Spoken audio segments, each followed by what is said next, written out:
We got a lot of critics here. Good evening. Our program isn't much, but we're going. Because we ain't much. We ain't much, as Dick said. But anyhow, just so everybody knows who everybody else is, you want to just introduce yourselves coming down the line. And then we're going to be talking about Kennebunk back in the 1950s or thereabouts, and who was here and what was here. About one of the earlier questions, we may as well get it right out of the way now. How many of you people have been here for more than 25 years? Let's go. Oh, a lot of them. We got critics. Well, 50 years. How many? yeah, 50. About 50. All right. Good. It's good to see the local folks turn up. People, yeah. This is unique, too, to have this many local folks in one room.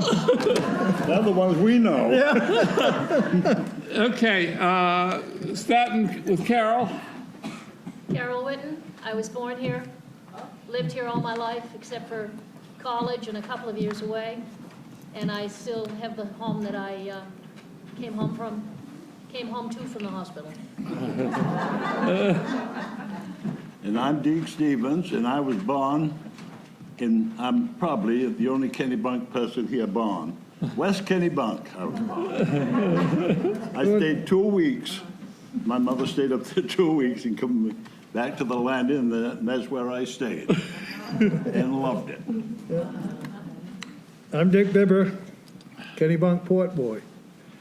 Came across the river and never left. This is our 80th year in our community. I'll be 80 this year. And Go ahead. Johnny Downing is up next. I was hoping that wasn't a whole good. I'm John Downing. I actually was born in Biddeford. First one in my family to be born in the hospital. All the rest were born up on the Downing Road and in Arundel. We're first house in over the river bridge at the Kennebunk River, and I've been here all my life as well, so far. So far. I'm Karl Hooper. I was born in Kennebunkport, and I was born in Kennebunkport. And in '54, I came to Kennebunk and worked at Marriott's Men's Shop, which I later bought. But, that's it. That's it, huh? That's it. Yeah, Hooper was born right at the corner of Main and Elm, Kennebunkport, down at Kennebunkport, right across from the Baptist Church at home. Correct mine, I was born in Portland, stayed there about 2 days, I guess. Came home. I don't remember. We thought we would start by going over what Kennebunk looked like back in the 1950s as we were young people growing up here in the town, going to high school and so forth. All of us did go to Kennebunk High School. We all graduated, I think, didn't we, Deke? But the head of the teeth, yeah. Good thing they had driver training.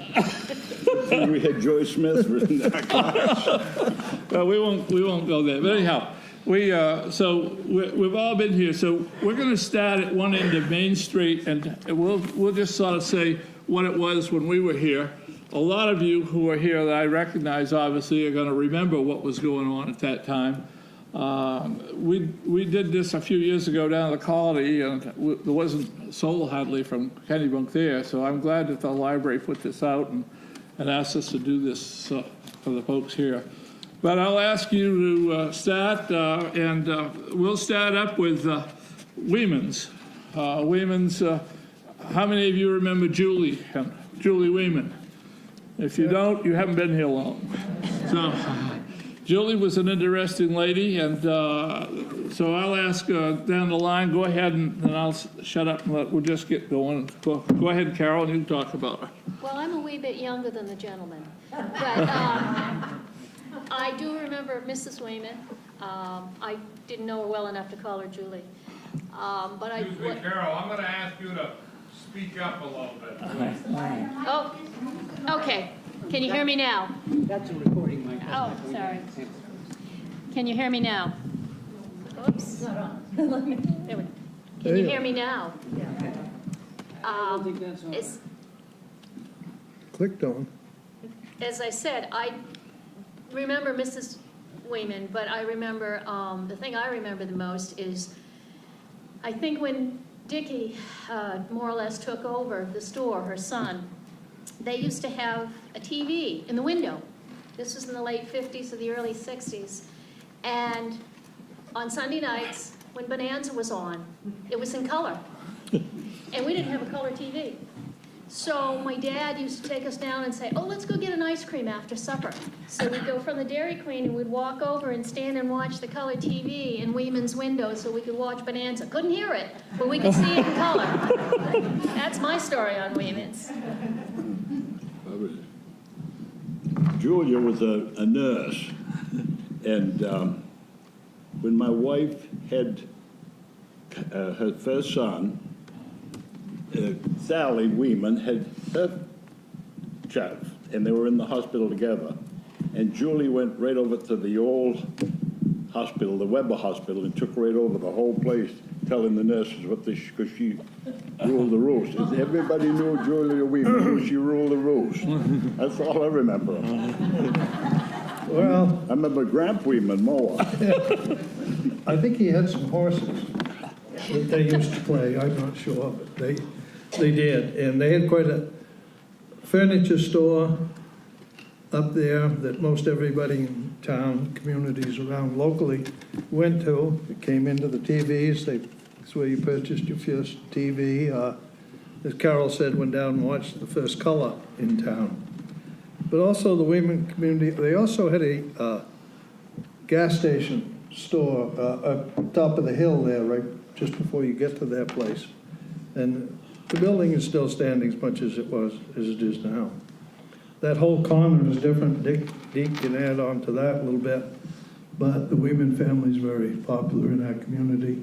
And Dickie is still around, goes to Florida in the winter. And in fact, he just got back, which I see him occasionally. And they were a great family addition to our community and active in our community. Anybody want to speak of Leo Chabot, what happened in the back room over there? No, I don't like talking about people, John. Leo was a good man. Did a lot of business in our community with Paul Bedard. Yeah, I think there was a little horse race gambling going on back there, as I remember. My father used to get up in there, and he'd spend some of the milk money up in there. And so there was quite a lot going on around that place, and you guys are awful quiet, but these people want to hear real stories about what the hell's going on around here. So you tell them. Me? The only thing I know about Weeman was a garage, and there was a gentleman in town that had a little small car, and he picked up, a bunch of the guys around the garage picked up the back of the car, Be good now, wouldn't it? held it up in the air, and he couldn't go. The wheels just wouldn't hit the ground. So he got out of it, they had jacked it up. So he got out, looked around, saw it, they took the jacks off, and then they went and picked it up again, only this time they were standing right there, and he put it in reverse, put the throttle on, got out of the car, and said, now what are you gonna do, boys? What'd they do? They held on to it, because if they'd have dropped it, they'd been gone. And anyhow, that's the story that we have on Weeman's, and starting down the hill, it certainly looked a lot different than what it does now. Across the street was Sonny Stevens's garage, the Sunoco station. I don't know how many years. I don't know how many of you remember Sonny Stevens's garage over there, and he was there. Behind that was the old York County Coast Star building where Sandy Brooks had a place in there, and that's where those Star was printed. And then came along, and I forget what was there was a building beside of it. You talked about that, Deke, earlier today. How many remember Reverend George Taylor? tall man who used to walk around town with a black suit on. Do you remember Bob? Remember him? And his house sat where the Dairy Joe is, and it faced Main Street. And he and his wife, he was a Methodist minister here in town. And they tore it down in the early 50s. But they tore all the, and then across the street was where the Hutchins lived. Ray Hutchins, Yeah. and remember Gwen, and you remember all of the Hutchinses. Yeah, Brenda does, I know, because she lived right down the street from where. Brenda, do you remember Phil Whitten coming down from with the horse and buggy? I remember that. He'd come down to get his groceries on Friday. He was like a hermit. He was a recluse. Where did he live? Up on the Whitten Road. Remember that, Carol? Don't remember him, but I believe he was a great uncle to my grandparents, my He grandfather. probably was. Because they came originally, my grandfather came from up in the Newfield area and came down. Then coming down the hill, there was Fox Lumber, where the lumber yard is now. Sure. And then the place that we all hung out when we were kids, Jones's Diner. Hey! And Deke can tell you a lot about Jones's Diner when his aunt, right? Madeline, Do you yeah. remember Madeline Adams? Yeah. She could go to work. She only weighed 100 pounds, but she could go like a streak. And you know, she'd go to work in a white uniform, white shoes, and go home, and there wouldn't be one speck on it. And she would go through, people would remember her. Yeah, Yeah. that's right. And Jones's Diner was the diner where all the trucks stopped when they came through. And there would be a whole ton of big trucks out there. And downstairs, and the Barkers ran it, Doris and Doris and Harold. Back up. Yeah, Sonia was their daughter. I think she's dead, isn't she? Yeah. She must be Brown dead. Street. Yeah. So anyhow, that was where we all hung out, because we could go down there after a basketball game or a football game or something, and we would get in the back room, and Madeline would serve us. And I don't care how many of us there was in there, but the big deal, as I remember, was French fries and a Coke. it's all we could afford. We couldn't afford that sometimes. So anyhow, that's where we as kids hung out after all the ball games and so forth. But Jones's Diner sits right there now where Cumberland Farms sat. And there was a big back end, and they had a diner on the first floor, and on the downstairs side of the diner was a bakery in the kitchen where they used to bake up all the baked goods and cooked up all the other stuff. Geez, that was a good place to eat. And Louise Pelletier, remember Louise? Louise Pelletier. Yeah, she was the waitress in there, and Chet was in there cooking. Chet, who later did the restaurant out here. Chet Eaton, yeah, did the restaurant out here on Route 1. Glenmore. Yeah, the Glenmore, and they did that. And then the next place down was where Rotary Park is where Henry's Restaurant was there. We had a lot of restaurants in town. Chinese restaurant was Yeah, there, too. yeah, and then go ahead. You remember the Cherokee TP?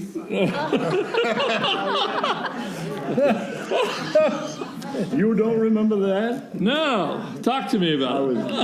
We were threatening our lives if we went up there. It was on Water Street, wasn't it? Yeah. Yes. A&P. A&P. Yeah. The A&P, where the A&P, and now it's the lawyer's office, right on the corner of Water Street, Yeah. and it was called the Cherry. My brother had more problems with that place. His brother was the chief of police.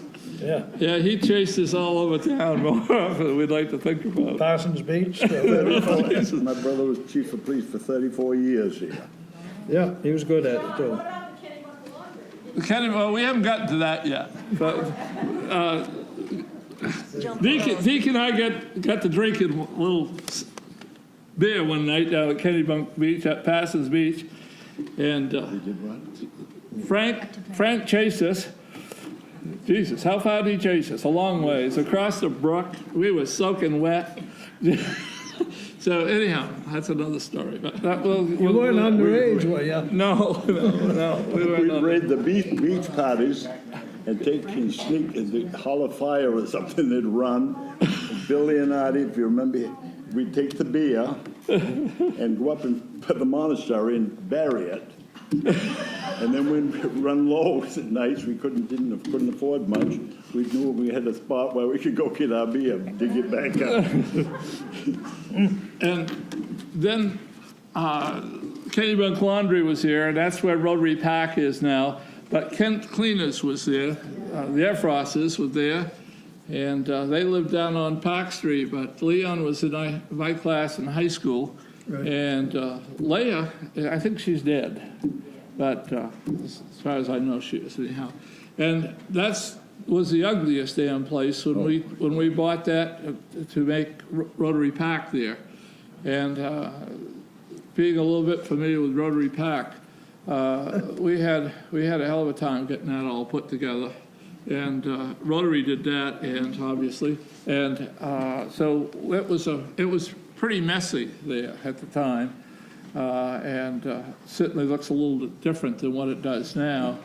The laundry was right next to it, John. Yeah, Kennebunk Laundry was down on the back side. My grandfather worked at the laundry down there. Remember Martha Bragdon that worked in the Yeah. laundry? Yeah. She owned all of the little houses on the left going down Water Street. Yeah. Whole And street? she left all of her estate, the money to the Baptist church.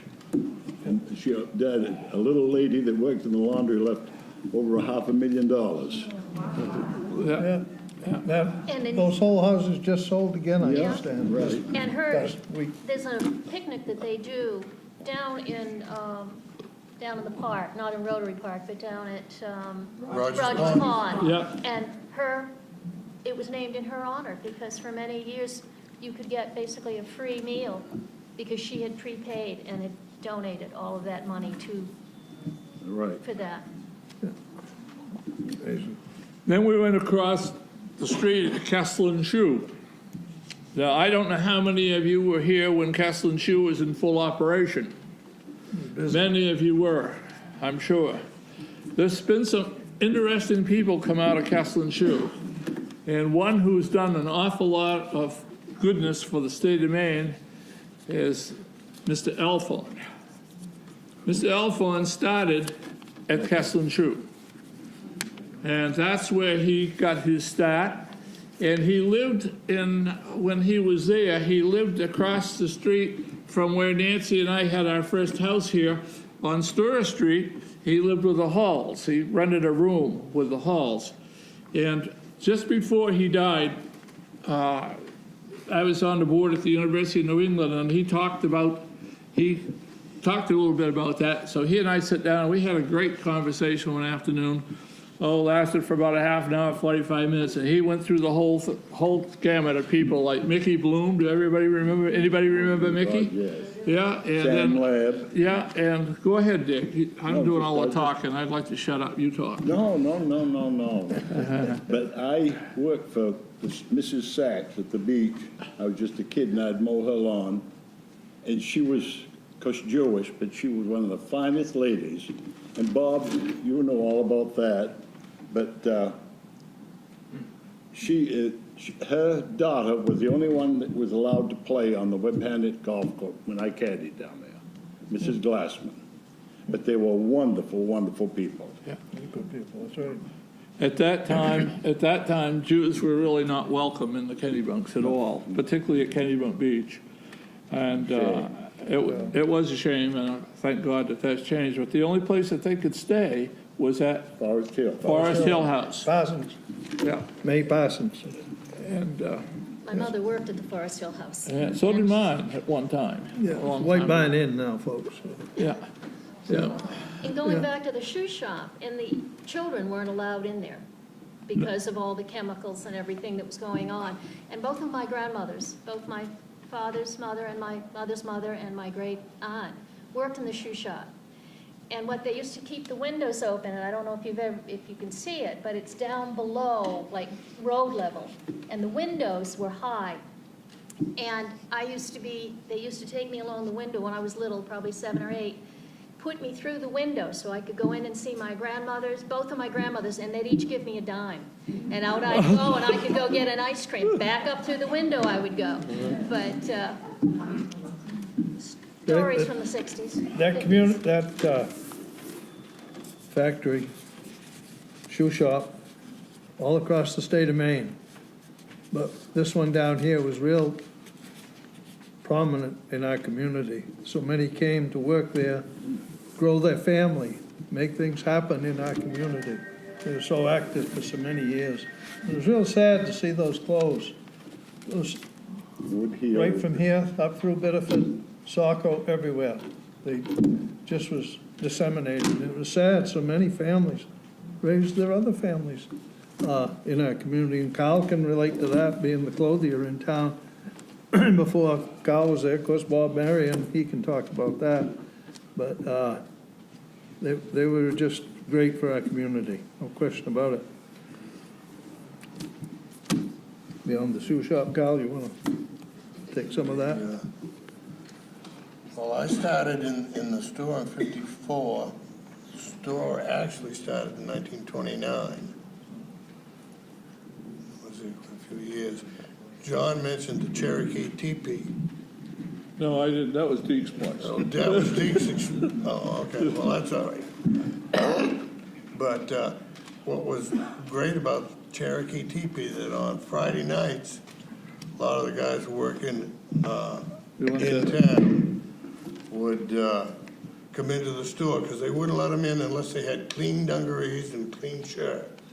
So they'd come in the store, get a new pair of dungarees and a new shirt. So I had usually 6 or 7 sales every Friday night, guaranteed. And they'd all roll them up in a bundle and said they'd be back on Monday to pick them up. They never came back. I'd end up throwing them out on Friday when they came back in for the next week. But they used to have some wicked patties down there, Cherokee TV. And next to that was Congdon's Restaurant, and then Hoole's Shoe Repair Holy. back. And one of the Joe stories I Plant's forgot about, Barber Shop. Yeah, Joe's Barber Shop, right? that's right. But Hoole used to fix shoes, and he'd do them right while you waited. So I went in one Saturday noontime, and I knew I needed a new pair of heels for my shoes. So I took one shoe off and gave it to Hoole and said, "Can you fix these?" And he said, "Let me see the other one." He took the other one, threw them in the waistbag. He says, "Go get a new pair." Those ain't worth that. So I had to walk up the street barefoot, get a new pair of shoes at the store, because we sold shoes too. Yeah, That's right. yeah, yeah. Yeah, You can't leave out the gentleman. A gentleman was Mr. Had the drugstore. drugstore, that's right. Mr. Murdoch. Mr. Murdoch, he was a gentleman of the gentlemen's. They all listen to What a wonderful man he was. Back in those days, there were a lot of drugstores on Main Yes, there Street, as was. well as They were grocery great. stores. First National, A&P, you mentioned the other one a little while ago. Yeah. But so many grocery stores in this small community at that time. You look across the street right here, IGA was over there, over by the town hall as well. The Behind A&P, there. right on the corner, the thing we like to do is just go in and smell the coffee, because they made their own coffee, the 8 o'clock coffee, and it would percolate throughout the whole store, and that's where Paul Bedard was manager at one time. That's right. Yep. Okay, moving up the street. Worked in the First National. Who? Lee Kirsten. Lee Kirsten. You'd go in and buy your groceries, and he'd take a paper bag and he'd write it all down. Yeah, Yeah, And that was your bill. yeah, sure. That's the way most of them worked back then. yeah. Yeah, we forgot, we didn't mention Arthur Chase's store right there on Garden Street, a little place that had, I think there were 4 or 5 stores for groceries here, and there were 3 drugstores that I'm aware of. Murdoch's, which you spoke of earlier. Fisk's. And Fisk Drugstore and Bowden's Drugstore. And I think many of you probably remember some of them. And the other one was right on the corner of Fisk was Grove right on the corner of Grove Street. Yeah, It's now, yes, yes, couldn't think of the name of it. Yeah. But the man who ran it, it was, Willis Going. yeah. He had the last nickel ice cream and the last nickel soda in town. Because my grandmother took me in and we got an ice cream, and he used to get it in the cone. He used to get, not an edible cone, but in a little stainless steel dish with a paper cone, and you'd get a scoop of ice cream. And he had the last nickel one, and that's how he served his sodas as well. He made his own sodas. He had the dispensers, Yeah. and he'd put the syrup. And that was a treat, you know. Grammy and I, that was our treat on when we'd go uptown. And along that same building, there are some really interesting places that were there. Kennebunk Savings and Loan, small bank was in there. Sandy Jones ran that for years and years and years. And then we had Mr. Goodwin's Five and Dime store that was in there. And all of these are here where, what's that? Nichols, yeah, Nichols, and there was. The Crosman. Yeah, that's it. Who said Haddon Davis? That's Haddon what. Davis. And the Crosmans. Yeah. Up and down. Yeah, Kennebunk System Company. Yeah. I don't know how many of you remember that. Charlie Crosman, and they upstairs, and you pay the bill, and they put the money in a thing, and it went upstairs somewhere, and they get you your change, and it would come back down. You'd hang around and wait for the change to come back down. I never did know why they did all that stuff, but they did it because that's the way they did it. And and when we were in school, they had a daughter, and Ginger Ginger, yeah. was a Crossman. Craftsman, yeah. And so anyhow, that gives you a little piece of that part of the store. Then you got to the, Don't forget RT Cole Hardware. Right, Bob The Cole. other side. we haven't got across the street yet. Yeah, you did. Oh, did we? All right. Sorry, Yeah. sorry. You have. You missed the light.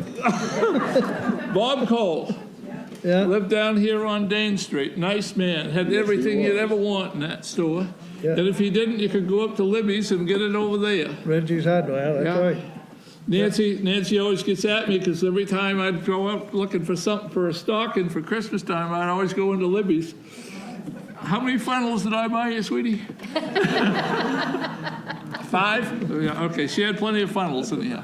So Reggie would always sell me a funnel, and I'd always buy one. I don't know why, but anyhow. Just beyond that, getting Yeah. up to the end pretty near. Well, yeah, let's go across the street, though. Right about Bowden's? Well, we had Bass run a auto supply store in there. Yeah. Eddie and Weston, yeah, and then we moved from there On the corner, up to the Western Auto, right? like Jack. Jack's, Western Auto on the corner, right before you got to the stairs that went up to apartments over Bowden's Drugstore. Bert Thurston was next. Oh, God, yes. Talking about Bert, you know Bert.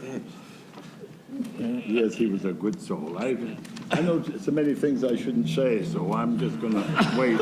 I'm gonna wait till the good stuff starts. Well, why don't you start it right now? We've been very calm and collective, and Did you ever go fly in with him?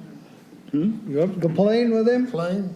Did you go He out flew to in and landed at Kennebunk International Airport?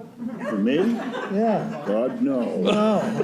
Did you? Yeah, no, I didn't dare to.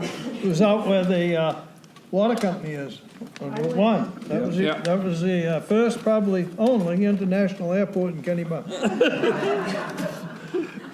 You get a flight to Sanford. nonstop. I went up once out of that airport. Yeah, really? Good for you, Carl. When, You got back, too. when I got back, in 47, when they were building the turnpike. Turnpike, yeah. Yeah. It's interesting. That, they did have, that was used a lot during the war. Yeah, or at least it was. Well, it was a war pilot that I went up with. Yeah, it was one of those guys. Anyhow, Yeah, the turnpike came through in 47. I don't know who was here then, but that was a big project. And the Howard Johnsons up on the pike, both sides of it. And they had a tunnel under the roadway so that you can go to either Howard Johnson's, whatever, the one, they only had one for a while. And it ended on Congress Street in Portland, where the Jetport exit basically is now in Portland. And that was a big deal back in 47, I'll tell you. And one fellow from Kennebunk did lose his life building that highway. Yeah. Also, I remember the 57 forest fire that came through that was stopped at the turnpike. And if you want a good read, just read Joyce Butler's story about the 47 fire, the year Maine burned. And we're in the library, and I'm sure they probably got a book on that. It's a good read. My brother-in-law, Stan, rode with, who you're talking about got killed. It was Madeline Sargent's husband. That's right. Yeah. And then her son was killed In a in plane an crash. airplane, too. Plane wasn't it? crash over in Manchester. Yeah. That's right. You Yeah. mentioned a fire of 57. Yeah. I grew up on Cat Mountain Road, just below the Turnpike overpass, and they were burning the blueberry plains, which they do to fertilize, and it got away from them. And it burned down in behind, almost down to where Marlowe, the barge, lived. Right. And there was the turnpike, and the wind shifted. And they said, had the wind not shifted, it would have jumped the turnpike and wiped Cat Mountain Road right off every house on there, because there was nothing to stop it. It had been a terribly dry year. And I can remember as a little girl, I was probably 6, cinders coming into our yard, and they evacuated the women and the children off the road, and the men stayed to hose down the roofs. And of course, in 47, there was a lot more devastation. But when, Right to Goose Rocks. jumping ahead to 67, when they talked about putting in the campground up in West Kennebunk, a lot of people who lived up there were very worried because they'd had the fire of 47, they'd had the fire of 57, and they were worried about what would happen with that many mobile homes, trailers going in up there. I mean, we've had no problem since, but I can remember seeing all the burned trees and everything. We were lucky that they didn't lose it in 57. Yeah, that was stopped on the turnpike, but they were Yep. taking gas trucks, emptying them, Yep. washing them out, and putting water in. And Merrill's out of Portland brought a lot of their big tankers Came from. that area. But coming back up onto Main Street again, Bowden's Drugstore and the Hills Mother worked there. Hill's news agent. Hills, and also the shop that Priscilla Bowden had there. Everybody, a lot of us locals met there on Christmas Eve buying the last minute gifts, which was probably the first gifts for our wives at that time. The chief was always in there, and Warren, quite a family operation there for years, many years. John, why was Bill Moss's store? Bill's was down where Eddie Bass came in there in that same store. He took Yeah, over that's right. where Beal and Moss was in there. And then, as I remember it, but I remember a fellow that I really liked an awful lot was Bert Thurston, who did all the television repairs here. I don't know if how many remember old Bert or not. Yeah. But he was, you remember him. He was a rig, that boy. He used to Jesus, bring, he could fix anything. he'd bring his plane down from West Kennebunk with a rear wheel, using that for a tow thing, tow it down. Yeah. Tow it over to the airport, the international airport. And that worked out well too. Then we had the Acme Theater, followed by, when it was taken over by the Anchor Theater. Yeah, and Right. that, how much do you think we had to pay for a ticket to go to the movies in the afternoon? 14 cents. Right. Jesus, that's right. And the 10 cents for a popcorn, and you went home with a quarter with a penny in your pocket. If not, you go across the street and blow the rest of it at the March and Dimes. Five and dime. Inflation had hit by the time I went to the theater, because it was 50 cents Oh, God. for double matinee, Yeah. soda, and popcorn, and that was a Saturday afternoon. Yeah. And then I want to get all the way up Main Street here, just so that you guys understand what it was. Where do you think the fire station was back in 47 when the fire was so bad? Right across the street where Kennebunk Bank's parking lot is right now. And Hartley Courier was fire chief. Hartley was, yeah, he lived over right behind the old Catholic church on Store Street. we What's it bought the now? house. Whatever the church is now. Right next to where Hooper is. Over there. Right behind. Behind Hooper's. My brother and I bought the house that they lived in, Jenny and Courier. Yeah. And when their daughter Madeline inherited it, and she would come down and go in and just stand there and scream, because you got in the front door, and going up the stairs, it was about that wide. There was newspapers, the old Liberty magazines, all of these things in there, and we'd hang out. Madeline's had a Girl Scout flag with a round circle. We'd hang it out, and we went through that. There was probably more than 40 pair of overalls that Hartley would hang in his barn and not throw them away. They would just hang and hang and hang. Whether he went through the others after he got sick of one, go back and through the others, he may have, I don't Just know. recycled. Yeah, right, that's what you call recycling, John. There were so many nice people here in town. There are now, but we don't even know any of the new ones. Well, that's why we're all here. Coming up the street. Well, let's stop at the end there for just a minute. Okay, let's Right do that. next to the end was the infamous taxi stand.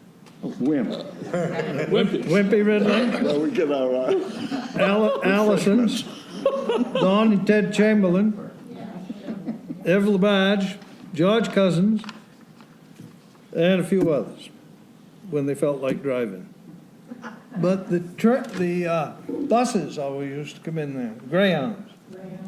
Greyhound bus. And trail. And Ted and Don Chamberlain was a circus to see him grab and run from those suitcases Yes, to come in off the bus. yes, And Don was there, and he'd say, "Well, this your first trip into Kennebunk?" "Oh, yes, we're just going down to Kennebunk Port." Well, he had to take him around the beach, down around the island. If they were going to Goose Rocks, they really got a good ride. But anyway, those were busy times. Remember the bus, all the rest of the taxi? There was Wimp and Eddie Bernier Yeah. and Wes Allison. Wes Adventure Allison. Bus, yeah. But He hung out at the Texaco station with Wimp Ridley, we used to have to get our refreshments, didn't we, John? Well, you did, I didn't. No, 'cause They always had refreshments somewhere they could get for. Saturday, if you run out on Sunday, you can go Yeah, see Wimp. You used to be able to get a taxi, which now I don't, it's hard to find a taxi. Well, you can call Uber, I understand. But, Just came into town, I understand, just recently. You can get Uber or Lyft, yeah, as I found out 2 weeks ago. So, my mother didn't drive. We didn't have a car. My dad worked second shift. So if we wanted to get downtown and we didn't want to walk, we'd get the taxi. And usually it was Mr. Bernier. Yeah, Eddie And Bernier. sometimes Mr. Chamberlain. And it was 50 cents for the two of us to ride the 2.5 miles. when, like Hooper and I, we'd have to get a cab from Helen Morrison and Netto and Thompson. And they also had the buses to bring the kids up from Kennebunk Port, little fellas like him and I. Because we always went to school at Kennebunk Port until the 8th grade, then came to the high school. So, just a little back history on that. We hit But the go ahead, farm. coming up the street, the banks were here, two of them together, Ocean National, Kennebunk Savings. Go on one side, go 25 inches across, you'll be in the other bank, just across the hall. Then it grew. Then it grew some more. I don't know, we got probably 12, 15 banks here in town now. Houses you missed. Oh, yeah, we will get back to that, yeah. Sure. The Texaco station, then coming up the street, Doc Hall Yeah, yeah. and Dr. Small, Yes. Well, dentist. He delivered me. He Tex- did? Yeah, Dr. Stimson. Stimson, across the street. Yeah. Dr. Stimson. I You bought that. bought that building years ago and redid it. Yeah. And it's now Do you remember the two houses?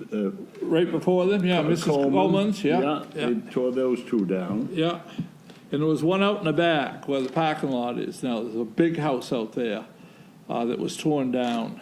But Mrs. Coleman lived in the one next to Dr. Stimpson's house. And I don't know how many remember Dr. Stimpson. Do many of you remember him? Yeah, the ones who had him certainly remember him. Because he would come out, didn't matter. You were bleeding to death. He always had to stop and tell you a story before he took care of you. And it seemed to work. It seemed to work because, he just relaxed everybody. He would tell them a story. He had his black bag in his old car, go like hell. And he'd get there and he would just take his time. He used to come up the farm to the farmhouse all the time after on Downing Road, and he would come out cold or whatever. I had awful earaches when I was a kid and ended up in the hospital. He used to come in and visit me in there, and I don't know what the heck was wrong with my ears. I heard too much or something. I don't know. Anyhow, let's continue. He delivered me. Yeah.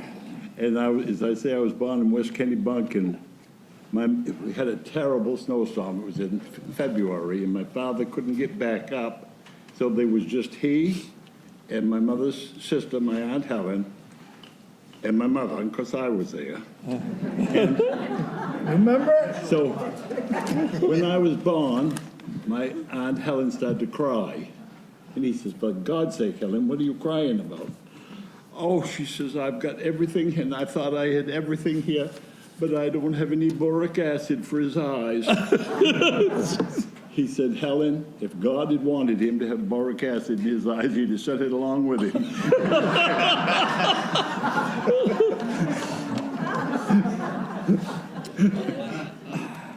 Okay. Now, we missed that. What did we miss, Brenda? Dr. Small and Mr. Pickett. Max Pickett. We tore that in. Yeah. Yeah. Yeah. Don't forget the open door across the street. Oh, no. The Flo Kings. All the beautiful dishes in that big room there. Yeah, that was And good. down behind the old office I had on 73 Main Street was the Blue Wave Mall. I think many of you remember the Blue Wave. And Norm Wiggins, wasn't it? yeah, Norm Wiggins. Yeah. And he'd suck the money out of those summer people. Jesus. No mercy, Joe. No, none whatsoever. Anyhow, we'll get to talking like that pretty soon again. His house was across the street. The soap was Tom Soap owned. Chapel? Chapel. Yeah, Well, that's that was before the doctor moved in. Yeah, Lapierre. Yeah, years ago, it was the one that owned the Wiggins? Norm Wiggins. Yeah. And the gun that hung over the fireplace over there, it was a Brown Bess, a Revolutionary War gun. And Arthur Wentworth, how many remember Arthur Wentworth? God bless his heart. And he come down to Bowden's and he brought that in. He says, I got something good I'd like to show you. And he had that gun, and the gun had been there so long, it showed the whole the shadow of the gun where it was. My son has got it now, but it was unbelievable the things that was in that house. Oh, yeah. Big house. Yeah. And he used to have it down at that Blue Wave Mall, boy. His stuff was beautiful stuff, and there was people would come from all around to go down there and shop. And had all kinds of things in there, and all kinds of glassware, like the Red Door, not the Red Door, what was it? Blue Wave? No, Blue up here. Wave. No, up here on Flo Kings. Wasn't it Blue Open Wave? Door, Open Door. And What was the Blue Wave? Down in, down behind where I was, Park. down on Nason, behind Baptist Church. Nason's Court. Oh, yeah, that's right. Okay, yeah.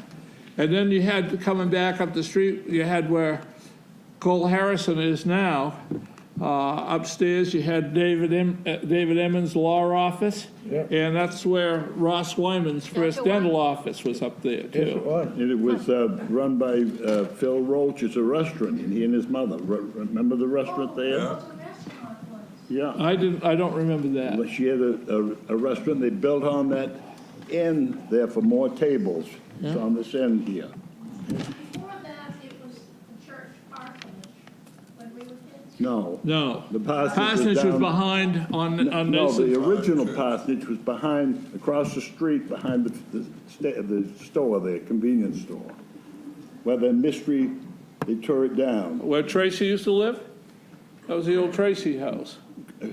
Across from the Pythian block, went down, Yeah, okay, that was where the Baptist parsonage was. yeah.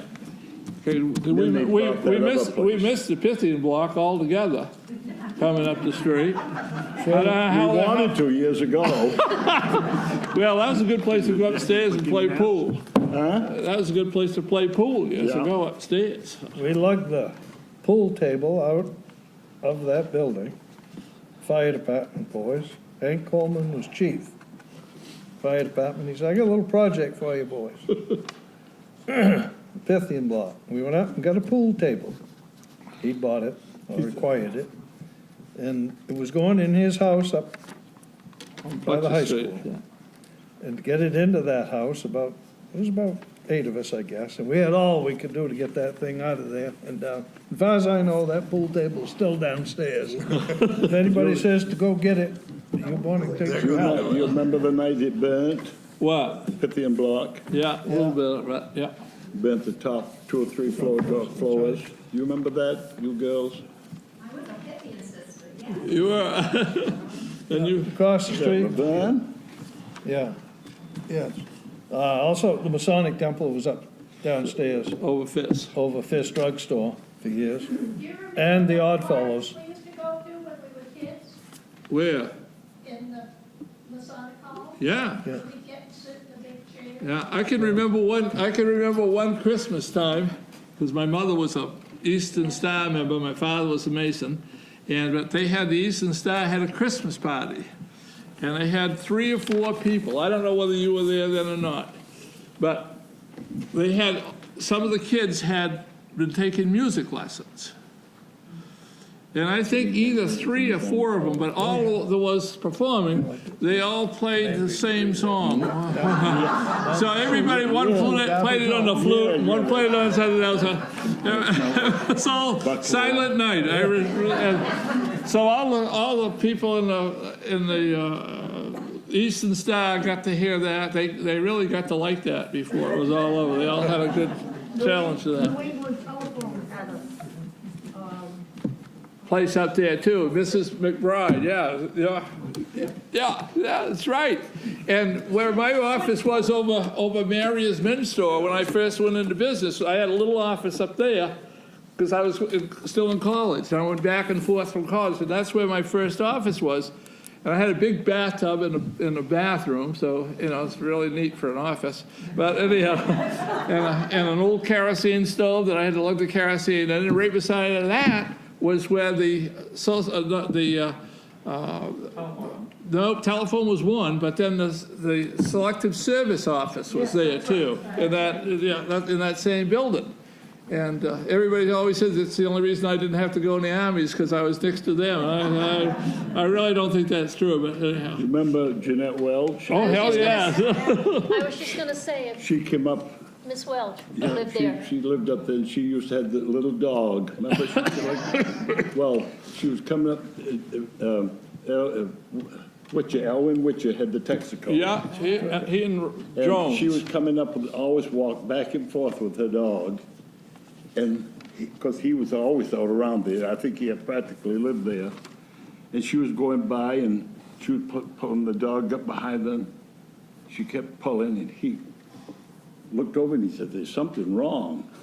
So he says, Jeanette, there's something wrong with your dog. She'd been pulling the dog, and the poor dog was dead, and she was pulling. It's a troll. It's a troll. She was pulling the dog, and the dog, Elwin told me the hair was rubbed off the back of the way she dragged it up. But that's true. That's what she does. That's it. Miss Welch used to work here at the library. She worked here for 100 55 years. years. 55 years. And she lived, well, Up the Hooper could stairs. tell us better, but she went up there. She was going to only live there briefly. Up She over lived- yours. How long did she live there, Carl? She must have lived there about 60 years. Then She paid went- $25 a month to live there for all the time she She lived took there. full Because employment. she got a new apartment plumbing. over, across from the fire station, Yeah. beside the police station.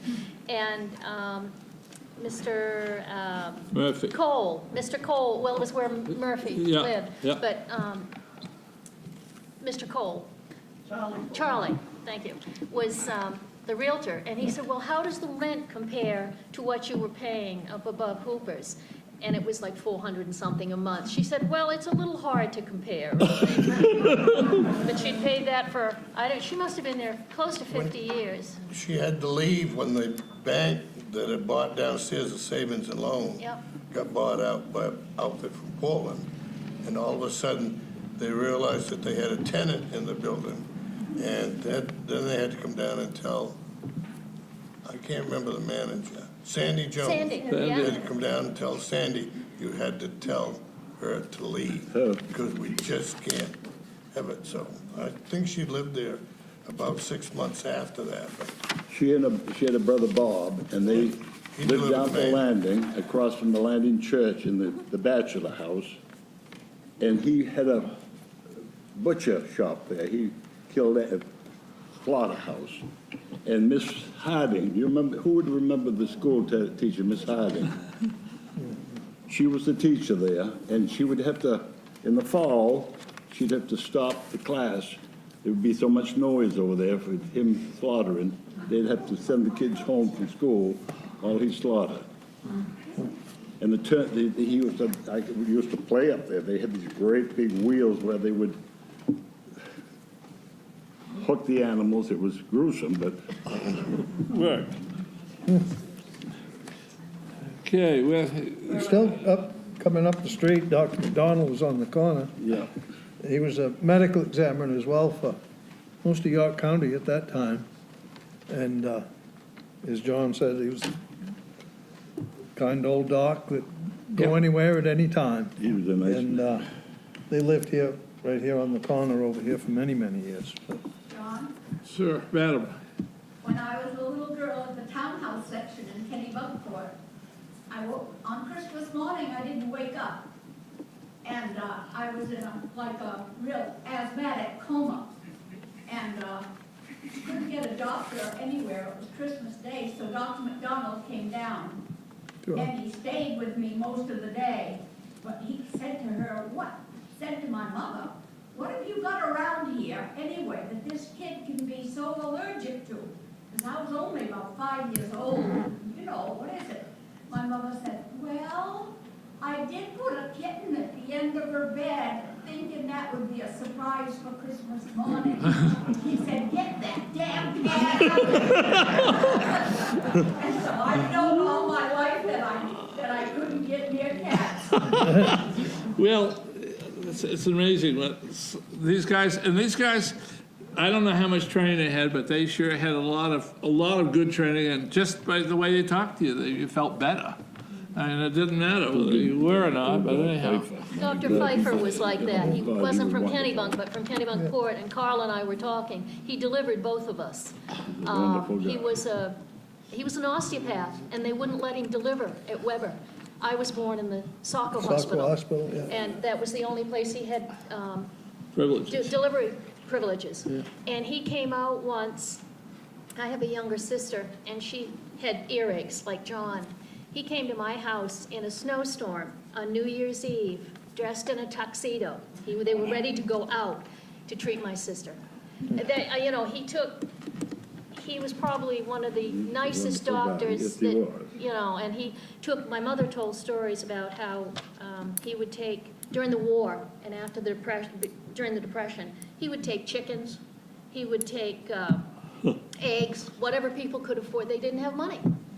As my grandmother used to say, Maine didn't, she said, we didn't realize there was a depression. We were always so poor anyways, didn't matter. But Dr. Pfeiffer and, as I said, just nice doctors. Yeah. McDonald I knew at the very end. Pfeiffer was quite a guy. I used to go hunting with him, but also he did bring me into this world in Doug Portland. Pfeiffer did? Yeah.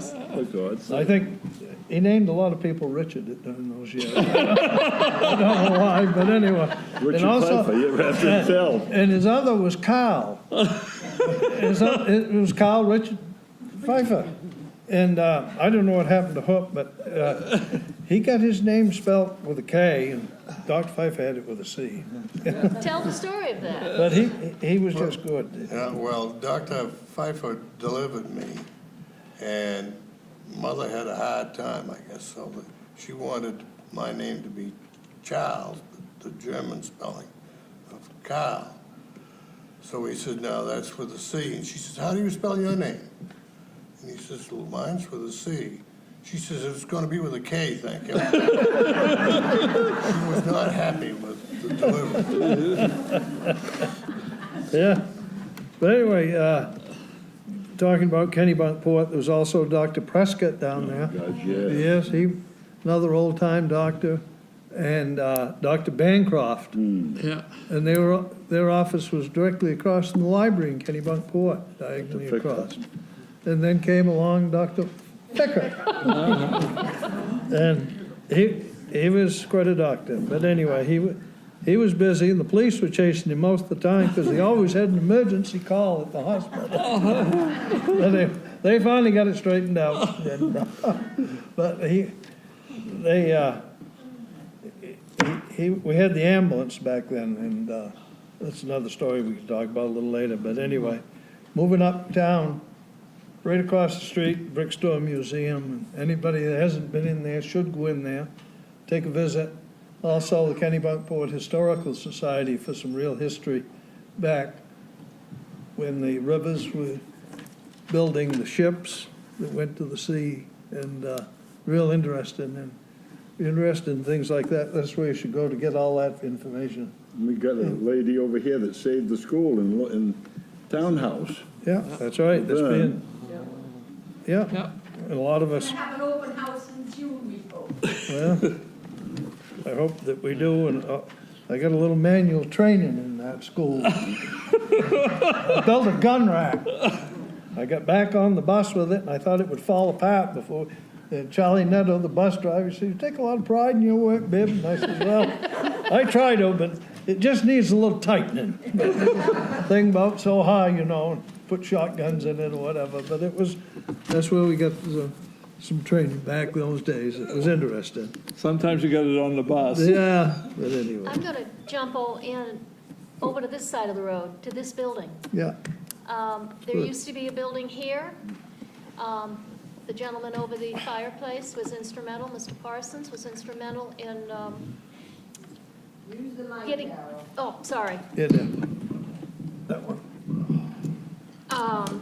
This library was, originally there was a house here, and it was moved. There are pictures in some of our archival material that show it being pulled by horses to move the house. Mr. Parsons was instrumental in getting this building built in 1907. And much of the workmanship you see here is a credit to the builders and the carpenters that we had here. And he made this a free library for this community. And he donated the land and basically financed the building. I mean, there were some other gentlemen in the town, but this building has history in it, and if you get a chance, here comes the librarian of 36 years, check out what we've got. Got some great historical books, local authors. Dick referred to Joyce Butler's The Wheat Main Burned, Wildfire Loose. There's a lot of great history, and we also have a genealogy program here, the first Saturday of every month. Donna comes, I know, and I'm sure there are others. Come and check out a lot of the history things. It's really some great stuff here, and at Graves, too. A little plug, sorry. Also, there was quite an addition that was put on here just a few years ago. Try And, 20, try 20 years 22. ago. But it matches in so well. But before that, there was a building out back, Good. Wet Henning. the Webb Hennick Club. Dancing lessons, Teen Timers. teen timers, you name it, it was held out there. That building was moved to West Kennebunk, which is now the Dorothy Stevens Center in West Kennebunk, and that's just wonderful. And I'm proud to say that my wife had quite a bit to do with that, working on that committee during that period of time. And it was wonderful. It was quite a discussion with the ladies, getting them to agree to move that building. But it was preserved, and that's great for that West Kennebunk area to have that up, and it's still going right behind the new fire station in West Kennebunk. And that's great, and the new addition to this building, just amazing for the community. Moving along, fire station. Yeah. The new fire station, town hall, etc. The church, The church next door. you know where that Let's- church sat? No, It where? started at the landing. Did it? Yeah. Moved up here. They moved it up here, and they Down split behind my it grandmother's. and put another piece in Yeah. it to accommodate the growing number of, Okay. I want to come back across the street where the Brick Store Museum is, because very much, there's a lot of history into that. Number one in the corner was the old IGA store by Dick Mitchell and Grace was her name, wasn't it, I think? And they used to work in there. And then the other buildings were Chamberlain's Garage, and that's where they sold Ford, and they used to have all kinds of vehicles in there. And then in the back, there was an apartment house in behind there. And I remember Mrs. Noonan, you remember her, she was a math teacher at school and had a couple daughters that were our age. And My aunt was born up there, and she lived to be 102 years old. My aunt Marie. did she live up in that house? Upstairs and The Mitchell, where Mitchell was, in the IGA store? the one this side of the museum. Yeah, okay, well, that's kind of the museum, on the corner. No, the corner, Mrs. Chamberlain had a store. And I Yeah, was Park Street School, and Yeah. we'd go up there and get candy. good, all right. And that's just why the size I am. That's why you grew so big. huh? Yes, yes. I don't really think that's I true. ain't stopped yet. Okay, and then down behind where Tom's building is over here, Jerry Rooney had an IGA store there that moved down around the corner, and he was there for quite a few years. That opened up onto the parking lot where Christ Church's parking lot out in here was. So we'll stop there and go back and talk about, yeah, go ahead. Mr. Cousins' seed store. Okay, we should never forget him, should we? No, sir. Mr. Cousins, right up on the corner. He's the guy that used to ride the big wheel bicycle that you see pictures of all around here. And he would get all dressed up for the 4th of July, and he would get in his Uncle Sam suit, and he would get some beverage in his body, and he would start to ride that bicycle up and down the street. Well, when he'd get home, he'd get held, because his wife, Sylvia, was the head of the WCTU here. And every time you saw him on that bicycle, you knew damn well he'd been in the sauce. And before the night was over, he was going to have an awful bad night of listening. One night, Mrs. Cousins, Sylvia Cousins, was a matron of the Eastern Star, and they had met at the Star, and she'd gone home and they let her out. Someone didn't walk, and she was 90 years old at that time. And my brother happened to go by and see her laying there in her path and going into the house, and he saved her life, or she'd have froze to death, because she was a big lady. Do you remember her? Yeah, I do. Yeah, and he saved, she would have froze to death there. And Well, that'll teach you not to But have a we few of those usually- beverages. huh? Well, people never did that years ago here. Nobody ever drank here. you couldn't drink here. Prohibition. You couldn't drink because you couldn't buy beer here. You couldn't buy wine, you couldn't buy liquor. Well, but They used Dr. to- Green, What you think? Let me rephrase I don't know that. where you live. Let me rephrase that. Legally, you could not buy in Kennebunk. You used to go over to the beer joint in Arundel or go to, Dr. Green's in Bedford. All the religious people have it just for medicinal purposes, colds and things like that. John, when did Kennebunk go wet? It's been, Oh, well, late. It was. It was in the 50s? 60s. Yeah, it was. And dry they had until the the- late and 60s. they had the green front down here Bowden. where Hills. Mary, Hills News. Was well, they that- had a liquor store on Main Street at one time. It Yeah. was Mary Durgan. Durgan ran it. Yeah. Right there on the corner of what is now Plixer. There was a liquor store there. But you couldn't have any liquor in the hotels or restaurants here No. until the 50s, wasn't it? Oh, I'm not sure we could even do it then. John, Yes, so back downtown where the Gorham Savings is, yeah, that block along there, we've had several things. yeah. Cold. We've had restaurants and it used to be Well, it was Cole Hardware, Coles Insurance. yeah. Condos. Cole's Insurance, and then the next was Matthews Jewelry Store. Is Scanio? No, that was the one building down. Yeah, it was next to, Congdon's, it was not, it was, and then Congdon's was there, and then E.R. Warren's was next to that. Barber shop was in there too. Yeah, and the barber, Mr. Russell.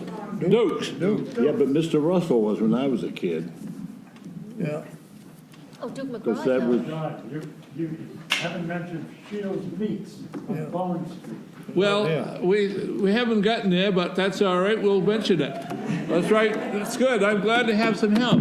Shields Meats was right down here, right behind, just beyond where Across from the bowling mat. yeah, right directly across the street from there, but right next to the bookstore down here.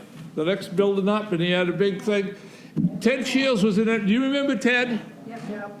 Okay, Ted always smoked a cigarette, always had a cigarette, and he always hung right there, and he would talk to you, and the thing would go like that when he was talking to you. Great big fella, wonderful guy, but he, I remember him so well.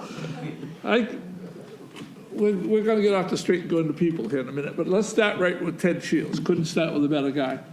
I get out of college and came back, and I ended up being the chairman of the Kennebunk Fire Society, which I still a member of, which I love very much. But anyhow, I was elected president, and so Ted Shields and Hugh down on the corner, Hugh Marshall, were, I don't know, secretaries or treasurers, whatever. So I went down there, and I was probably 23, 24, just gotten out of college. And Jesus, those boys could drink. And they would say to me, well, you got to have a little sip here, because, you know, Secretary of the Treasurer. I don't know how I got home that night, but I did. But anyhow, Johnson. but Ted Shields, I just could never get over the fact that he could keep that cigarette going right there like that.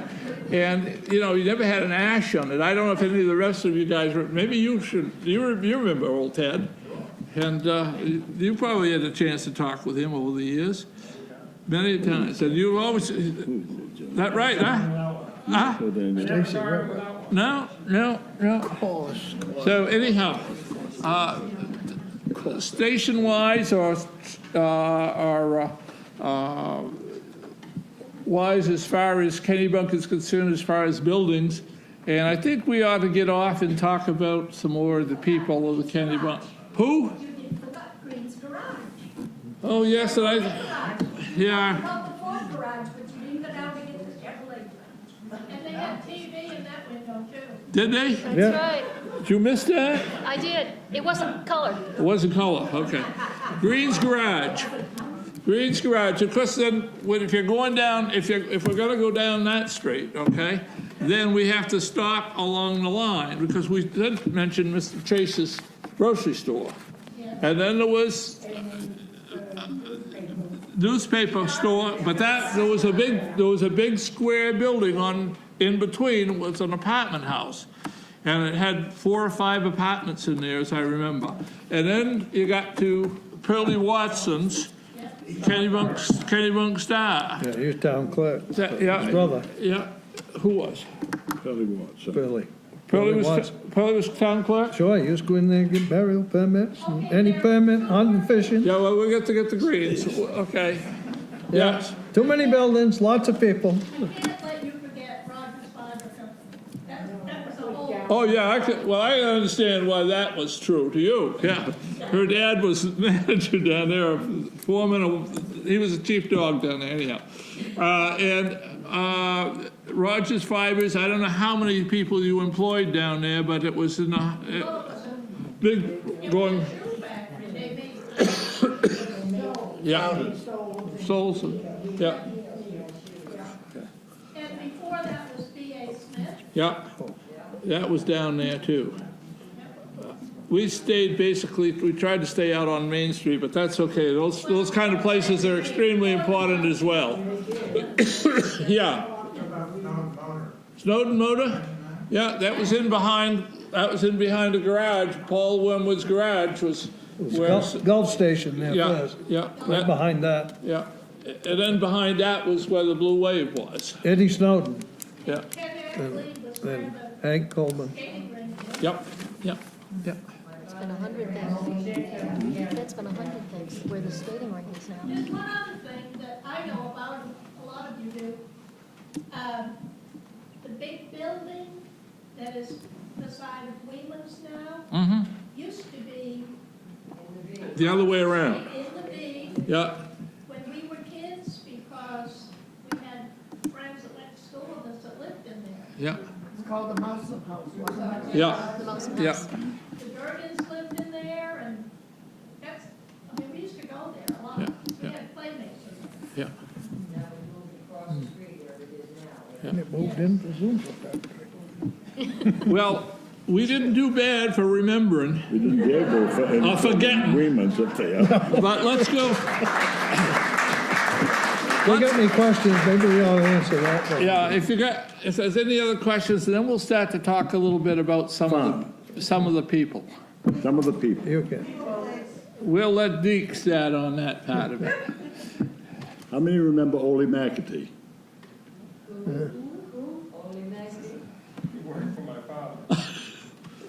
He worked for my father, I think, for years and years. And I wondered why he drank quite a lot. They'd find him in the ditch and things like that. But he went through all the First World War, and he was wounded in the World War. And in those days, they didn't send any, you just went home from the war. There was no in-between. And then I think that's what ailed a lot of the veterans that come back that did drink and things like that. I think that they never had a chance to Talk it out. download, right. But one time, he worked for my father, and we were down in the gravel pit on the Sea Road, and we didn't have any loaders then. I was just a kid, and I just got my license, and there was a lot of bony gravel. We was loading the gravel in a dump truck, an old 38 dump truck that my father had. So I backed up, and we was pickaxing some of it so it would fall down, and he was behind the truck, and it started to come down, and he was caught between the back of the truck and that bank, and up to here in gravel, and there was more going to come, and I said, "Oh my God, Ole!" And he was started to cry because I thought he was going to smother him because he thought it was going to come down. So I said, "You hang on to that damn truck, back of that truck, and I'll go slow. Don't let go." And this is the truth. So I got in the truck and pulled out slow. And believe it or not, after that did come down, I would have never been able to get him out. But he would come to work with his dinner pail, and he had a bottle of tea, black tea, and a sandwich with no wrapping on it, and a bag of bicarbonate of soda. And so he'd drink the tea and eat a little bit of sand, then he'd go back to the truck and relieve himself. Poor Cutter, I don't think had any stomach left. But he was such a nice guy, he really was a nice guy. And his brother was drowned down in back of the wedding cake house. They used to have a big hay fields there, and he was haying. And at lunchtime, it was hot, and he drove into the river and he had a stroke and died. And do you remember Roy Lowry? Yeah, I remember Lori, yeah. You remember, you do. He lived right up there by you. Yeah. His wife was a sister to Ole Mackey. Her last name is Pearl. Yes, yes. And then George Wallace. George Wallace, yeah. But when we was caddying, I was Mr. Green and Mr. Spiller, Bus Weber, Leonard Angel, and I've got one more down here. And they would come down to play golf on Sunday, and you're only supposed to have 4. Sometimes there'd be 6 of them, would they, Bob? And they'd have the heaviest damn bags that would be full of. Everybody. Full of refreshments. I never can open those things. I don't know if anybody else can, but I never can. So usually Steve does, but thank you, Carol, very much. I was eyeing this, I was so thirsty. Anybody else thirsty? Seeing all those waters, I said, oh, I have to have one. Thank you, Carol.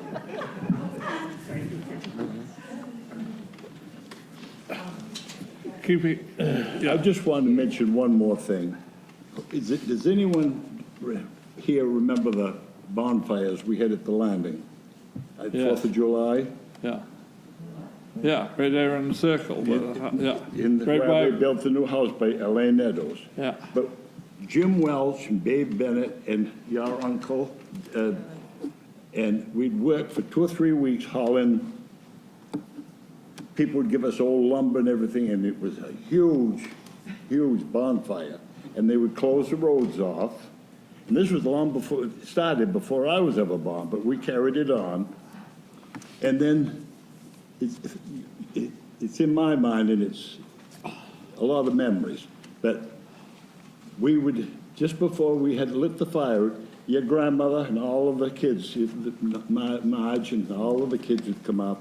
They would have closed the roads off, and they had Granville graves, and is where the Noble boy lives now. yeah.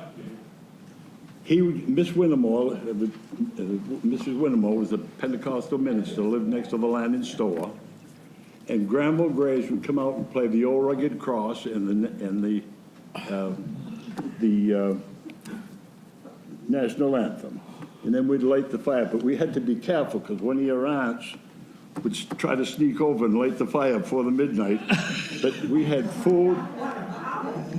Yes, one of your aunts.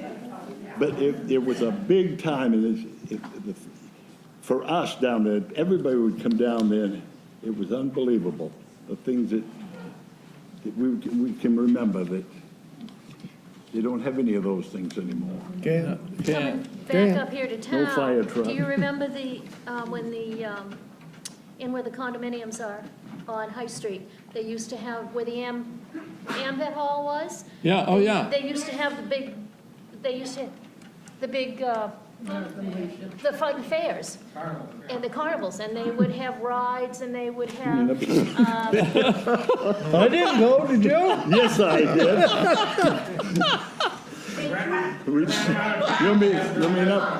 You remember the carnivals up on the hill there? Yeah. Oh, my God. well, I went early in the Wow. day, you guys went at night. So I was younger. You used to I just remembered the merry-go-round, I don't know what you guys They had did. everything up there. There was no limit in those days. Huh? Jesus. I think it was a full circus show. Please, sir. X-rated. Well, I don't, those things happen in towns. Stacy, do you remember, and I was trying to think of the man, and you'll remember his name, that had the Dipsy Bass. Was it, what was? Arthur Calder lived there too. Well, he lived in the next building, Eureka. No, it's the Milton Gr- was it Milton Milton? Dipsy Bath, the guy that ran the Dipsy Bath, lived Milton, in was it? Massachusetts. Arthur Calder had the, Yes, Yeah, that's right. but he come to me at some point. His last name was Gray, wasn't it? No, it wasn't Gray, I don't think. Eddie Gray lived without the home. Miller. Okay. Can you remember that? What? If not, we'll go on to something else. Can you remember his last name? No, I can't. Yeah. Dipsy Bath, that's where we all hung out, Yeah, we did. hung out in the summertime. Summer, Yeah. Joan Stevens was one of the girls there, and her sister. But we haven't got to that part yet. probably won't. No, we won't go there. God, you're gonna get us in all kinds of trouble up here. We're trying to be good. One thing we did forget downtown, there's quite a controversy about now, maybe I shouldn't mention it, but those are the dams. All those dams provided a lot of electricity for this community for a good many, many years. And it's too bad that they weren't maintained the way they should have been, and they still would have been providing electricity to our community. That's my opinion, I'll stick to it. But anyway, that's up on the horizon for this community, and see what will happen with it. But it's an interesting scenario for sure. Put the dams behind Kesslin, that one, then up through West Are Kennebunk. they gonna take them out? I have no idea, and I didn't want to bring that up as a thing, but with the river the way it is now, look at it down there. It's right full of water. It looks pretty nice to me, but it will change, and things do change. It's a lot cleaner than it used to be, because I Yeah. can remember as a kid seeing the foam come down from the mills in Sanford, and it would be Yeah. yellow and all Right. kinds. That's where my uncle learned to swim. They dumped him out of a boat. My Swim dad around. took his brothers, and they dumped him out of the boat over the, it was either over the dam or learn to swim. Yeah. And he learned to John, swim, you- thank goodness. John, you were gonna mention, didn't you mention, Mr. Nest? Yeah, I wanted to go there, but I didn't want to cut you off on that. No, you go ahead. Okay, we had, in the summertime at the beach, there were some folks from up country that came down and took care of the cottages down here. And maybe some of you who live down there have heard of the names or would know them. Charlie Nest was one, and Fritz Cruiser was the other one that worked. They came down and worked in the cottages, and they took care of Mrs. Strong? No, the one behind it.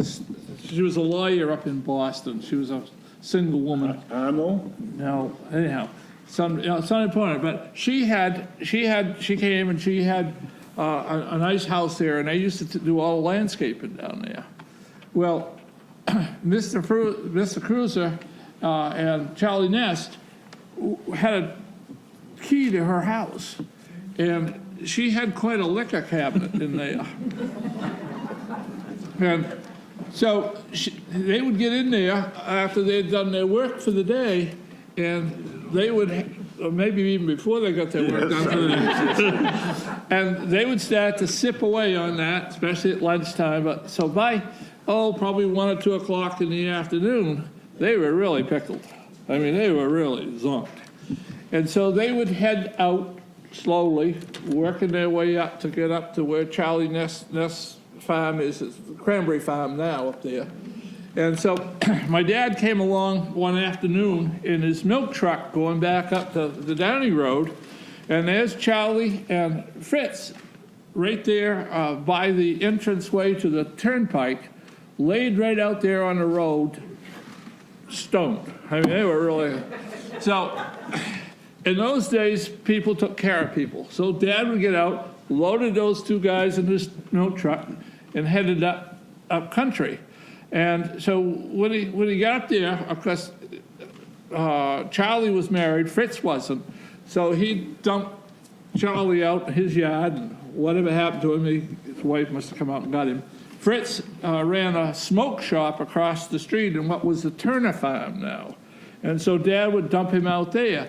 But this happened over and over again during the summertime, and they would sometimes get all the way home. Sometimes Dad would he had a big milk truck, so he'd just throw them in the milk truck, and they'd be there until when he got ready to get rid of them.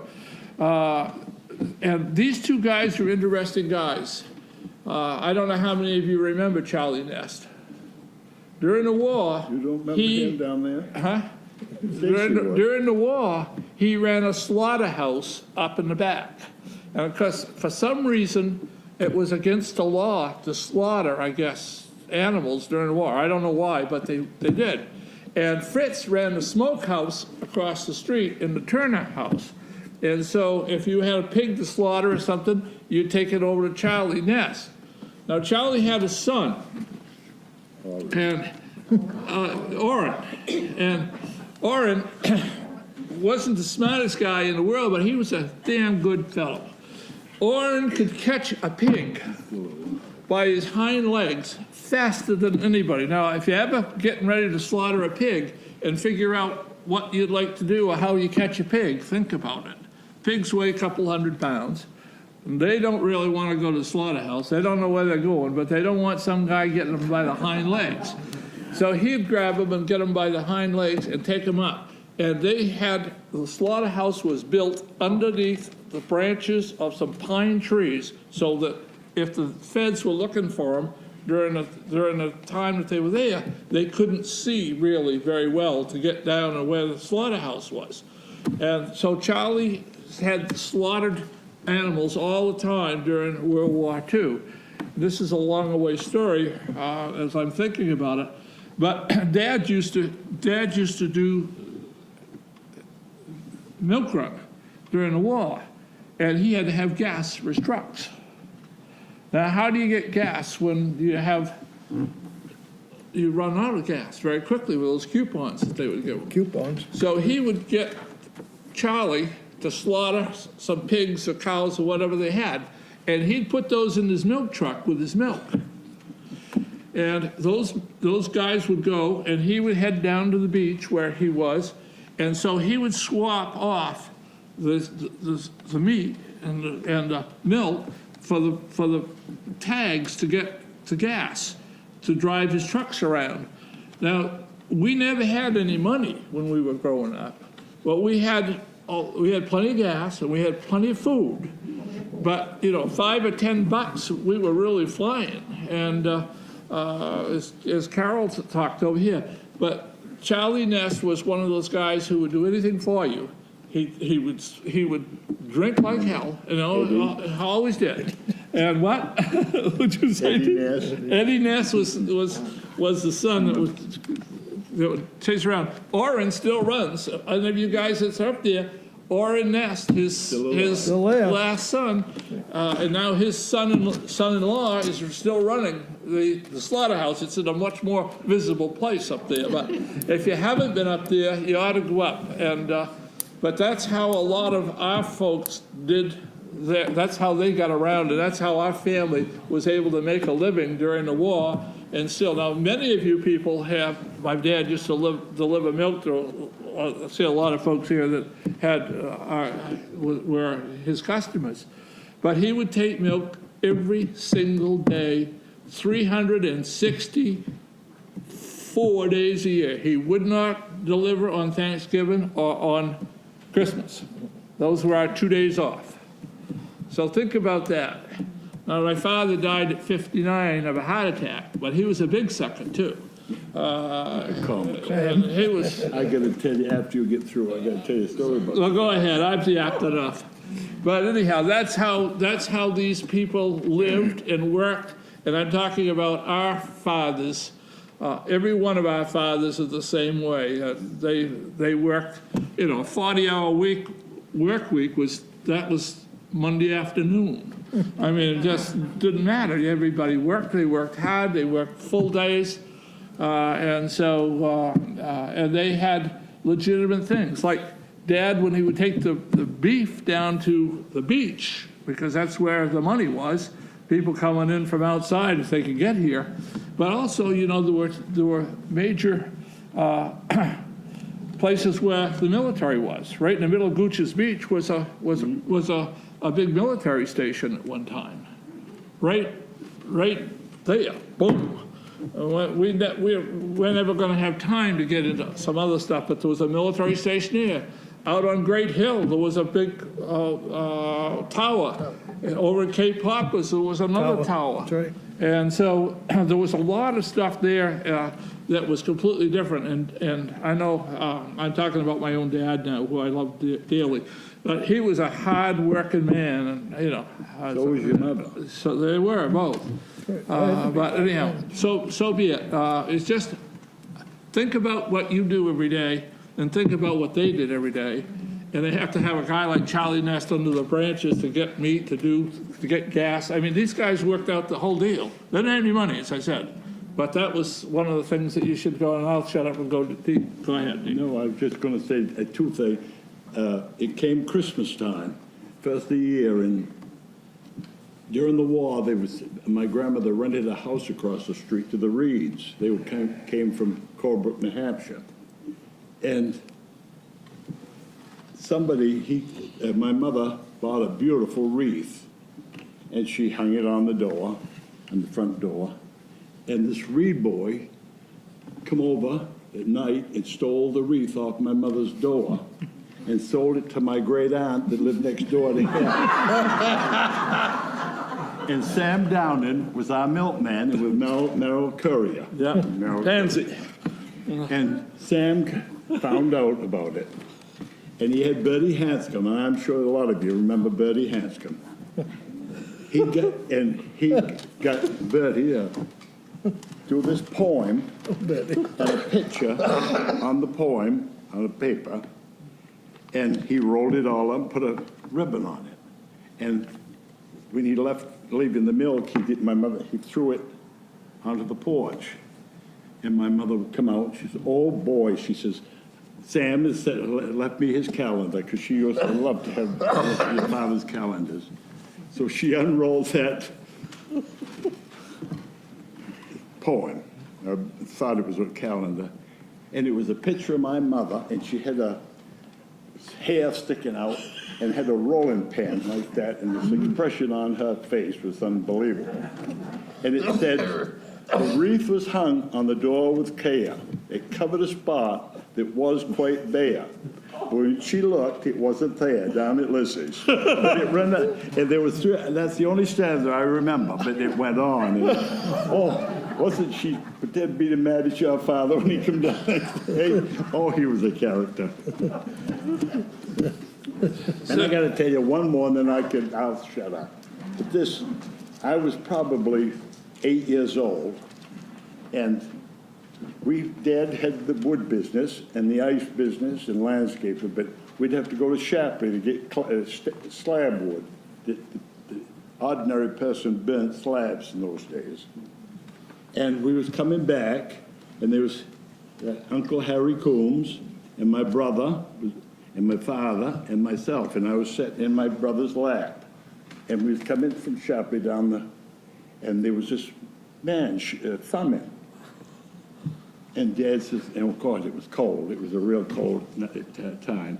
It was getting dark, so Dad pulled over, and he said, "Godson," he says, "there's no room inside of the cab, but you can stand on the running board and you get down to Kennebunk, from Kennebunk, and you get a ride easier down there, and you will way up here."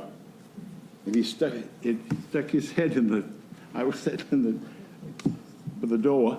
It was a black man. And there were a lot of, they weren't, I say tramps in those days, because it was right after the Depression. There was no work, and there was a lot of them around. And he stuck his head in to get warm. And I had never seen a black man. There weren't any around here then. And they got talking about meat and food, and my father said, "Did you ever eat bear meat?" And he says, "God, yes." He says, "Just like Grizzle," he said. So it went on, and Dad brought him down. He says, "Have you eaten, son?" And he said, "No, I have." He said, "What?" So we brought him home, and he said to my mother, "You got somebody else to eat here." So he came in, and she had to give him some supper, and then My father said, "What are you going, you can't go out some tonight." He says, "You can sleep in the barn if you be sure that you don't light any cigarettes or any matches. You can sleep in the barn." My mother gave him some quilts, and he went over there. The next morning, he came in, they gave him some toast and coffee, and he went off. But you wonder about these people that whatever happens to strangers that you meet and you'll never see them again, but that was, it was quite an experience. He was drooling on me and all that. I have I a was so story. damn glad to get home in my life. I have a story along that line. My great-grandmother, oh, sorry. My great-grandmother, can you hear me now? No, use that. My great-grandmother, some of you knew, her name was Josephine Jackson. And she lived down on Route 9, right across from the open view, well, down below the where the bridle path comes, if you head towards Kennebunk Port, about 3 houses. And she didn't drive, and her husband died at the end of, before the war began, and she got her license. My mother was, this was in, during the war. These 2 young men were hitchhiking. They were dressed in service outfits, but they weren't American. And my grandmother said, "Poor boys are walking, we'll pick them up." Well, my mother, you know, she was 16. She said, "You can't pick up strangers," you know, the whole 9 yards. My grandmother picked them up, took them from Kennebunk on Route 9 over to Kennebunk Port. No, took them to Wells. They were going the other way. They were 2 limeys from Britain. And when my grandma they were catching a ship. They were going to Boston and catching a ship to go back to England. And about 2 months later, my great-grandmother got a letter from him saying, "Thank you, and it's nice to know that service people are respected everywhere." And it's, as Deke said, you never know what's going to happen, or meeting someone, how it's going to change your life. And my great-grandmother, nothing would have bothered her anyways. This is a woman who was told when she got to be 85, you remember my great-grandma, Joe's, they said, "You cannot drive back and forth to Florida anymore." She was driving down to Florida for the winter. She got lost in Washington, D.C., going the wrong way on a one-way street. And there wasn't that much traffic. This was early 50s. And she said, finally the cop looked at her and said, "Damn it, lady, just go. Take the next exit." And they didn't want her driving, so she said, "Fine, I won't drive." And my aunt and uncle went off to work. They came home, she was gone. She'd packed a suitcase and hopped a bus and headed to Florida. You know, so they made them tough back in that day. I think you guys all up, we need to start wrapping up. Okay, well, let's ask Any you folks, questions that- any questions that you have of anybody that we might be able to answer, any? Yes. A month or 2 ago, there was a piece in the New York Times about bringing back the milkmen to take care of the problem with too much plastics. Yeah. And it got me to thinking about whether some of those older milkmen who delivered milk Yeah. are still around. There is one that I know of. Harris Farm. Is that yourself? No. Being a milkman is a great job. It's the way they do it now. We used to deliver every single day except for Christmas and Thanksgiving. Every day we did that. So we would come to your house, okay? I'd know where your key was, or you'd leave the door open for us. We'd put the milk in a refrigerator, because if it was cold, it would freeze on the step. And if it was hot, it would not be good to leave the milk out. So we used to deliver milk. We'd put milk in everybody's house and do that kind of stuff. There's one guy that's up in the hell is he? Harris Farm. No, Harris Farm. He buys his milk from Harris Farm and he delivers all the way down here. Todd Nutting used to drive. Well, it's a guy that bought Todd's Nutting's business, and he's a pretty interesting guy. What's his name, Nancy? Help me. Jim the Milkman. Yeah, Jim, yeah. Yeah, it's Jim the milkman. But anyhow, he does that, and but he only does it, like a reasonable person would do it 3 or 4 days a week, not 5 days a week. And that's the only guy that I know other than Harris Farm, but I don't know that Harris goes house to house. This guy does. So, any other questions, any other thoughts about, go ahead. We used to have all those folks, the Cushman man, Yep. Entry? Watkins, all those used to call at the house. Those days are long gone. Fishman, yep. Cushman, yeah. Anyway, it's been great being here with everybody. If you got some questions, ask us, see us afterwards. We'll be here, but thank you.